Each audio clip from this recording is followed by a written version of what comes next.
ఇలా కేటీఆర్ ఎంత అరాచకం చేసినాక 2,40,000 ఇల్లు ఇస్తే ఈ సిరిసిల్లలో ఎంతమందికి ఇల్లు వచ్చినాక ఒక్కరు చెప్పాక ఇల్లు వచ్చినాయని ఉద్యోగాలు ఇయ్యలే, ఒక్కరికి ఉద్యోగాలు ఇయ్యలే. నేను కేంద్ర మంత్రి ఉన్నప్పుడు కూడా హైదరాబాద్ పోయి గొడవ చేసాక పిల్లలకు ఉద్యోగాలు ఇవ్వమంటే నన్ను అరెస్ట్ చేశారు. 109 కేసులు పెట్టాక నా మీద.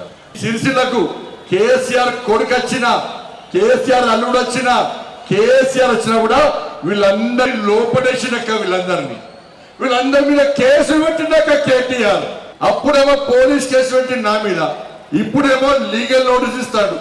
ఇంకా నేను వేధించుడు బంజాలని చెప్పిన నేను మా అయ్య పేరు చెప్పి రాజకీయాలకు రాలే, మా తాత పేరు చెప్పి రాజకీయాలు రాలే, మా నాన్నమ్మ పేరు చెప్పి రాజకీయాలు రాలే.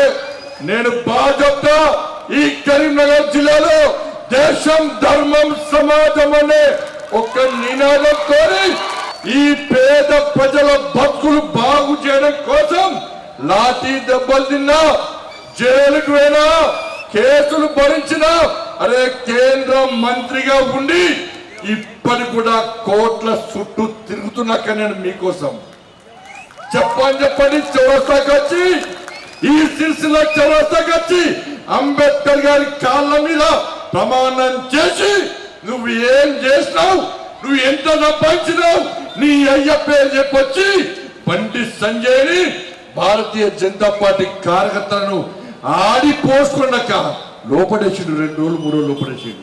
పోని మమ్మల్ని ఇబ్బంది పెట్టిండు.